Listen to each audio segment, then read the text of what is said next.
I am Rachel Humphrey with DEI Advisors. We are a nonprofit organization dedicated to empowering personal success in the hospitality industry. And I am really excited to be joined today by Mercedes Blanco, the Chief Partnerships Officer at the Hotels Network. Mercedes, welcome to the program. Thank you. Thank you so much, Rachel. It's a pleasure for me being here today, and I really appreciate that you reach out to have me here today. So thank you. Well, Mercedes, we are going to jump right in. For anyone who is not familiar with you or your background, I'd encourage them to either go over to our website or look you up on LinkedIn. But I want to start with your journey to leadership in the hospitality industry. One of the things I love so much is that no two people's journey is the same. We all chart our own path, yet we can all ascend to different leadership roles. So tell us a little bit about you and about your path to leadership and how you got to where you are today. Well, I think that everything started when I decided to move to the States. Obviously, I've been in hospitality all my life. I started back in the day when I finished college in Spain, and I started my career there in hotels. But really, it was in 2014 when I decided to leave all of my professional and personal life behind to relocate to the Americas. I thought that because I had an international background, it was going to be very easy for me to start over here in Miami. That's where I live now. This is where I call home, right? But it wasn't. Everyone was asking me for my US background. And I was like, what do you mean? I bring 10 years of experience under my belt with international experience working not only in Europe, as I was in charge of the UK or the German market, but also with Latin America and even with China. So I bring other languages, other experiences, but not the US domestic. That already you have here in the States. So no one was really giving me the opportunity. And that was not great for my self-esteem. It set me back a little bit, but I had the opportunity to work for a European hotel chain here in the States that gave me access to have that experience that I was lacking to then get my feet into technology within travel and hospitality, which is what I really wanted to do when I moved to the States. So I guess that it took me a while to realize that I had to set myself back to push myself forward. And then a few years later, I had that opportunity. I continue my career in this country, and here am I today. Well, I love that saying of had to take a step back to move yourself forward. That's such a great thought. And we'll talk about that in a little bit. But you touched on something really important, which was adapting to the United States or working here in the United States was maybe not the simple step you thought it would be. But on the flip side of that, how have adapting to new cultures or working internationally maybe framed your leadership style or given you skills that you think are really important to your role as a leader? I think that if I learned something in my life is I've learned to listen more. I think that is something that we tend to lack in sales. And my background has been always mainly between sales and marketing, sort of, right? So I've learned to listen more and I've become much more flexible. I am someone with strong opinions and ideas of my own, but I've learned that I am not always right. And I might be right while someone else has a very strong opinion in the same topic that is opposite to mine, and they are right as well. So there are many ways to approach the different things, and they are all okay. So I think that embracing and understanding how others feel and how others think is extremely important to be successful in a professional environment. I don't think that there are much cultural differences between Europe and the Americas, or at least the US or NORAM, from a professional standpoint of view. While, I would say that I always admire the US. And now that I live here in the US, there are things that I missed about Europe, right? Which is only natural. But I think that we are more or less in the same. We are both under this Occidental mentality. But I've worked with other countries or with other regions of the world where the things that I took for granted, they were not like I was thinking they were perceived. So it's very important to know who your interlocutor is, what their common understanding is, and be able to adapt, because I think that in flexibility, you will find the success that you need. Well, listening and adaptability to certainly critically important elements of any good leader. So I like that advice a lot. I want to turn for a second to how we first met, which was through Women in Travel Thrive, an incredible organization that we have both spent some time volunteering with. And I want to, before I talk a little bit about your path with Thrive, I wanted to ask about your involvement. You're involved with several boards, associations, and nonprofits. And we often hear that people have learned and fine-tuned skills in that regard through their volunteerism that they may not have had an opportunity to develop in their corporate job or their day job. Do you think that there are skills that have helped you advance your career that you have really learned through your time volunteering? Probably yes, and I've actually learned about myself, because sometimes we approach life like this. We are told that this is the path, and we tell that to ourselves, and we just continue. We don't stop along the way to look around, or we don't even question what we are doing. When you are volunteering yourself and putting yourself out of your own life or your own box and get to experience other things, you are not only learning from others, but learning from yourself. For instance, I remember when I first moved here, I started my involvement with HSMI at the chapter level, and I always approach HSMI at the broader level, at those conferences, from a different angle. Now that I am on the advisory board of HSMI in the Americas, it's totally the opposite. So the people that I've met along the way, what I've learned about them, what I've learned about me, it's been incredibly important. And obviously, my involvement with Thrive, which came at a pivoting or crucial point in my career and in my personal life, was absolutely relevant for me. Well, I really like the idea too that while the volunteerism is about giving back and doing for others, the amount that we get back in return sometimes can be even greater than what we're giving in. And that's a great reminder. But I do want to talk a little bit about why I asked you to join us today as a guest advisor. When I first met you, and we did not know each other outside of the Women in Travel Thrive environment, I was really taken by your intentionality of where you wanted to go. You raised your hand and you said, I'd like to do some public speaking. You raised your hand again and said, I'd like to moderate this. You raised your hand again and you said, I have a strategic idea here. But it was always with the intention of, I want to push myself out of my comfort zone. I want to develop things that maybe make me a little bit uncomfortable.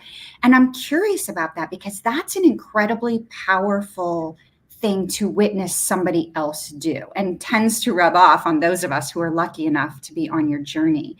Can you talk a little bit about that intentionality or that stepping outside of your comfort zone to really raise your hand and say, this is something I would like to try? Well, there are two things, and thank you for appreciating and saying so. It means a lot to me, Rachel. But the first thing that I say is that I've learned that if you don't ask, if you are not your biggest fan and your best advocate, no one is going to come pick and rescue you. You are your own hero and you have to fight for the things that you want. So I've never been shy asking, because the worst that it can happen to you is that they say no. And if they say no, you are at the exact same point that you were before asking. So that's how I like to take things. Whenever I know that I want to do something or that I would love to do something, I raise my hand, I volunteer, because I'm my biggest advocate. If not, who else, right? And if those things scare me, I push myself harder, because everything that I have accomplished in life, everything that has mattered, it's been all of those things that I have done that took a lot of courage to do at the beginning.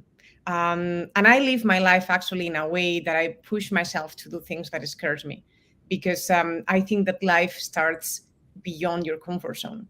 Again, going back to the ABC of living your lives or following your path, the most wonderful things that have happened to me, also the worst, may have been because I stopped to look around. And that's when I've grown and I've become a bigger, and I want to say a better person. Well, I love the concept of you are your own hero and you are your own best advocate, because I think that we hear a generalization that women are not good at advocating for themselves. And so that's such an important lesson. But that reminds me a lot about self doubt. Sometimes the voices we hear in our own head are the loudest, and it's very hard to either see ourselves how others see us or to advocate for ourselves because we have a lot of self doubt. Do you experience moments like that? And if so, how do you push through to become your own hero, to become your own best advocate? Of course, who doesn't? I mean, we all do, right? Well, I said that obviously when I first moved to the States, it wasn't good. It took me a while to recover from that because, first of all, I was following my now ex-husband's dream, which somehow was mine, but I had to resign to what it was a promising career in Europe. So I did something that I never thought that I would do, which is not follow my own voice, but follow other because of a bigger or a shared project, which I did willingly because I knew that I wanted to live in this country. Okay, but I was doing something that I wasn't comfortable doing, and then here I come, and I am no one. I know no one. I have no network, no experience, and they don't value or recognize the experience that I bring with me. It wasn't well received. There was exceptions, of course, right? I remember there were some people that helped me along the way, but it wasn't easy. So that was definitely a moment that affected me. And I mentioned that when I started with other amazing women, and especially with Sylvia Thrive, right? I wasn't at my best moment professionally and personally. Professionally, no secret, we were in the middle of COVID. I had to let go the majority of the team. And I don't think that I've never worked this hard in my life, because either you were unemployed or you were working for 20, 50 people, right? Yeah. And at the same time, I went through some major changes personally in my life, right? I went through a divorce. So that put you in a lot of self-doubt as well. And we all have lots of self-doubt. And I want to think, and forgive me for generalizing this way, but I think that women, we tend to judge ourselves much more than men do. And I think that's because of society, how we are built. I work out a lot. I love um, a sporty routine, if you wish, and the amount of time that I need to get ready versus the amount of time that a man needs to get ready after a workout is totally different, right? So here comes a lot of self-doubt on how we look, how we speak. Here am I talking to you. English is not my first language, right? And I will forever have an accent. I will forever have a hard time finding the right words. We have doubts on our abilities, our competencies, on things that we haven't tried. We have self doubts when we are rejected by others, friends, families, husbands, right? So we always self doubt ourselves. And that's how I learn to become my best advocate. There is something that I say to myself every day. And I am not social. I am social and positive by nature, but I say to myself, Mercedes, you are the one person that is always going to go to sleep with you every night and wake up with you every day. So Wow. you have to take care of you the way that you take care of others. And I like to take care of my friends, my family. I am caring. And I not always have care for me the same way that I've cared for others. So I think that with all of those things that have happened in my life, in both ambits, professionally and personally, I became more self-consciousness of how important it is to really push for you, love you, forgive you. That's also very important. Okay.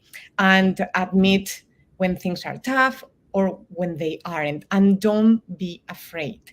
One thing there is one story, professional story, that I want to share.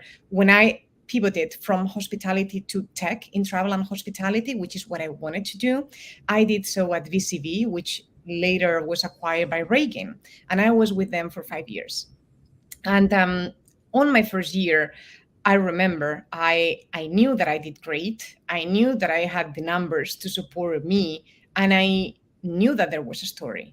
I knew that the company was a startup back in the day before the acquisition, and we didn't have much presence internationally. So I built a business case like you do for your company, but I did that for me.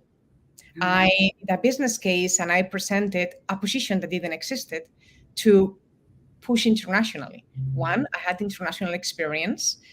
Two, the company was just in the US. Three, my numbers supported me. So, and I remember I talked to my friends and husband at the time about it, and they were like, wow, that sounds too cocky. It sounds like you are saying that you are too good and you deserve more. I'm like, yeah, because I am good. I know my worth. I know that I have this to give. So if I don't believe in me, again, who is? And I did that and I was listened. And that was the beginning of my leadership path. I went to believe. Well, that is incredibly impactful. And I know a lot of people will be inspired by that. Hearing, of course, we have self doubt, but all of the ways that you have now worked very hard at overcoming all of those. You talked about self care a second ago and wellness. And I know that this is a very important, non negotiable part of your life. Talk a little bit about those who are maybe struggling. As I've shared very honestly, I was not good at it until retirement, but talk a little bit to those people out there who are really struggling to maybe find either the time or the permission to themselves to really focus on wellness, whatever that means to them. Put you first, because if you are not good, if you are not balanced, you are not going to be your best you in any aspects of your life. And I remember I did a coaching for a couple of years session with a professional coach, and I remember that there was one exercise where I had to choose one word, and that word was balance, because I am not afraid of working hard or pushing me, but if I lose me in the process, then I am not my best me, or I cannot be as competitive or think as strategically. I cannot give what I know that I can, right? So for some people, self-care is cooking, is reading, is meditating, is working out, is spending time with their families, whatever that is. I think that is extremely important that we have one moment, whatever it is, of the day that is just for you, not for you to give to others, but for you to give to you. And don't forget who you are, right? I think that is extremely hard when you have other responsibilities, whatever your family is, but yet it's extremely important, because if you don't give that to you, again, any given problem can potentially affect you to a personal relationship or your commitment to a project in your office, right? So to me, I've learned the wrong way, like always. We all learn lessons the wrong way. If I don't work out, if I don't practice sports consistently, my natural optimism, that is not that natural, you can also work on that, okay, it goes away, because my frustrations are put into that physical exercise. I do travel a lot, like you know, Rachel, and the thing that most people ask me when they see me is, how do you do it? And I'm like, well, I balance, and I always work out regardless of where I am. And if that means a proper sleep, it means a proper sleep. I don't think that consistent nights of not sleeping or consistent days of not looking for you are going to help you long term. And this is my life. My life is constant travel. So I need constant into that and consistency, if you wish, right? So it's extremely important that you find what makes you happy, that makes you connected with you, and you put that out there. I personally block myself in my calendar. I work with a lot of different time zones. Yesterday, I was speaking with someone that is based in Thailand, that is almost opposite time. And I don't mind doing so at nights or whenever it's required. But I always block time for my workout or whatever that is, because it's extremely important for me.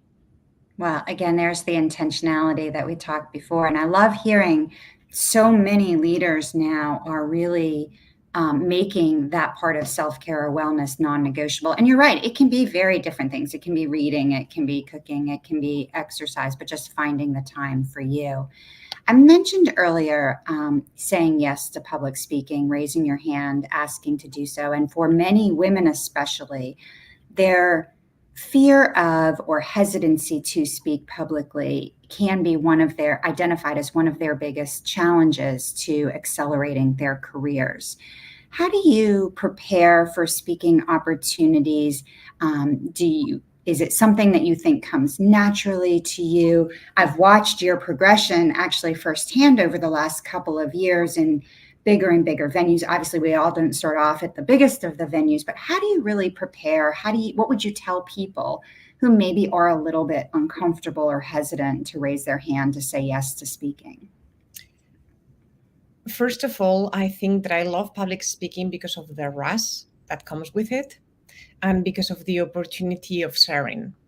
I don't think that I've ever shared this with you, but back in Europe, I used to do a lot of public speaking, but of course in Spanish. I was well versed because that was my language. I felt like I had more resources. And I always wanted to do the same here, but I was afraid because I don't have those resources. I am not sure if I am bilingual or not. I may or may not, but definitely is not what comes naturally. It does come more naturally now, but not before, right? But when I was doing so in Europe, I think that I did it because of two things. One, I always thought that we were lacking professionalists sharing with younger people. When I was studying, my professors, they were not professionals, they were professors. So they did not have the practical knowledge that comes from working. And when I put myself into work, most of the things that I thought that I knew, I didn't. So I wanted to help close the gap. And that's how I started to do public speaking in Europe. And this is the personal story that you maybe haven't heard about me. My dad always worked in the radio. So when I was little, I had microphones in my home all over the place. And my dad used to take me to the radio station and I was recording commercials with him with a child voice. So I am not as afraid of mics, but of course I am afraid of speaking in front of people because who am I? Do I really have that much to share? Do I have the right words or the right ability to communicate myself, especially here in another language? So I think that that is my story about how I started public speaking and why it was important to me to close the gap and why I wanted to continue to do so here. But I want to answer your question about my advice to others. And if I can overcome my fears of not even speaking in my own language, for you, that you can choose your words because they come naturally to you, you shouldn't be afraid of doing so. If it makes you uncomfortable, you can always prepare a little bit. I personally always like to be prepared because I don't like to not have the information or the right data. And obviously there are certain types of presentation that requires a deeper work before going into the stage, right? But I always speak from the heart. I personally would like to think that my personal brand is linked to who I am and how I am perceived, and being true to who I am and being a little bit more vulnerable than I've been before. I think that is defining who I am professionally as well. Well, I love you're talking a little bit about your personal brand. I did not know that about your dad and the radio station. I told you before we started today that I was excited to learn so much more about you, while our audience did as well. But you're right, standing with a microphone in a radio station while practicing and honing certain public speaking skills is not the same as stepping out in front of a live audience or a group of people. And I love the concept of both being prepared, but also speaking naturally and from the heart, because I think that's really important to make sure that you're sharing really an authentic or genuine you. I want to talk a little bit about relationship building and networking. You come to the US, You mentioned early on that you didn't have a network here, you didn't have industry relationships here. It didn't come as easily as perhaps you thought it would with what you brought to the table. How do you really fine tune networking to your personality? Because you and I may be very different people. We may have very different strategies for relationship building and networking, but we could end up with very similar networks. How have you tailored yours to your personality? I like to say that it's better to have quality than quantity. When I knew nobody here, I think that I made the mistake of trying to meet many, many, many people, as many people as I could, right? Because I wanted to overcome the fact that I didn't know people here in this country. And then soon enough, I noticed that there was no way that I could continue and leverage those relationships. So I think that quantity it's more important, and just allocating the time to the people that you know, it's important, right? And I think that naturally, because of the nature of my work as well, my work has become my biggest network builder, if you wish, because I think that if I am a huge believer in meritocracy as well, right? If you put yourself into working with a client or a partner or a vendor, and they enjoy working with you because you help them and you do things together, that is the best way of having another advocate for next time that you go to another conference, and that person can introduce you to another person. And so I think that PR or building your brand or networking is not just about going to a cocktail, have a glass of wine, and share a personal story. That is important, but it's not the only thing that matters.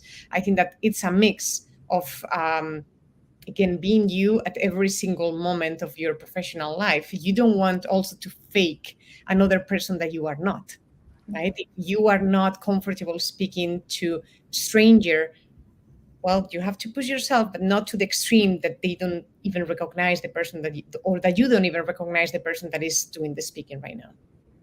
Well, such that genuineness and that authenticity is so important in building real relationships, because you're right, lots of people know a lot of people, but to really have genuine relationships needs to be something deeper.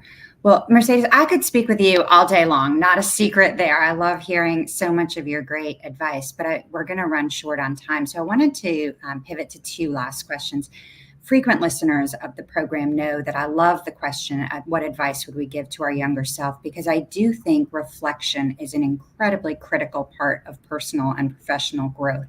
So as you sit here today and you think back to 21-year-old Mercedes, what do you tell her, either about something you wish you knew that might have made your path a little different, or how it plays out for you today?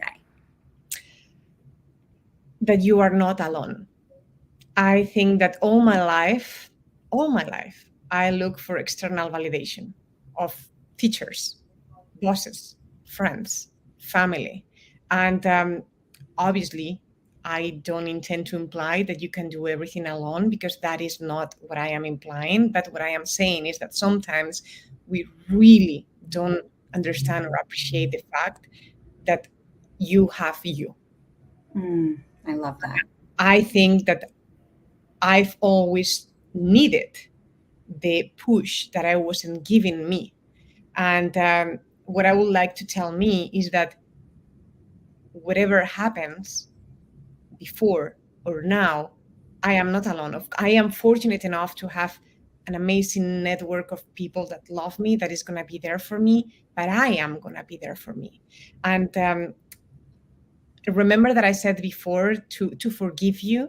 And I think that that is also important, because I'm also perfectionist and I try to do everything right. So sometimes when I failed into things, I blame me.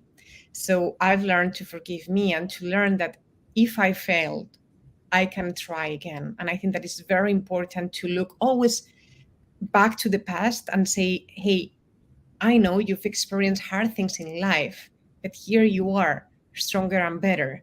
Whatever life throws at you, you will overcome it. I'm not going to say that it's going to be easy, because most problems in life aren't, but you can do it. Well, what a great lesson to yourself. And then as we wrap up, I want you to think for a second about our motto for DEI advisors of empowering personal success and ask, is there one final nugget or piece of wisdom or something you'd like to share with our listeners?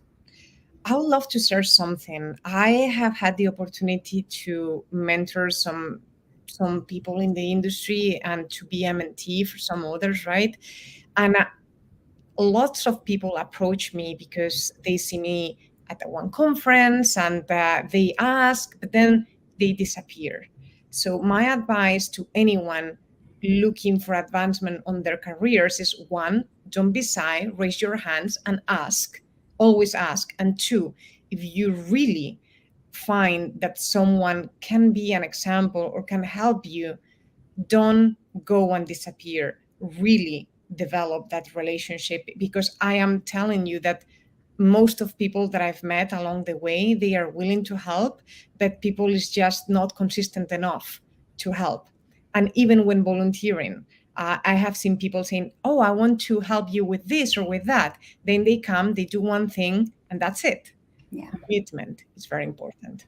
No, that's great advice. We hear that a lot. Follow up and making sure that you become a reliable source. So that's great advice. Well, Mercedes, thank you so much for sharing your path to leadership with us. Your advice to yourself and to others is incredible and an inspiration. You know that I have learned so much from you and continue to really be inspired by your intentionality and what you're doing to really develop yourself. So thank you so much for joining us on today's program and for all you're doing for the hospitality industry. Thank you, Rachel. It's been my pleasure, and I hope that I didn't speak too much. And to our listeners, thank you so much for tuning in. We hope that you will go over to deiadvisors.org and hear from other industry leaders who will likewise share their paths to leadership and the insights they've learned along the way. And you can also stream us from your favorite podcast streaming service. So, Mercedes, thank you so much again. Thank you.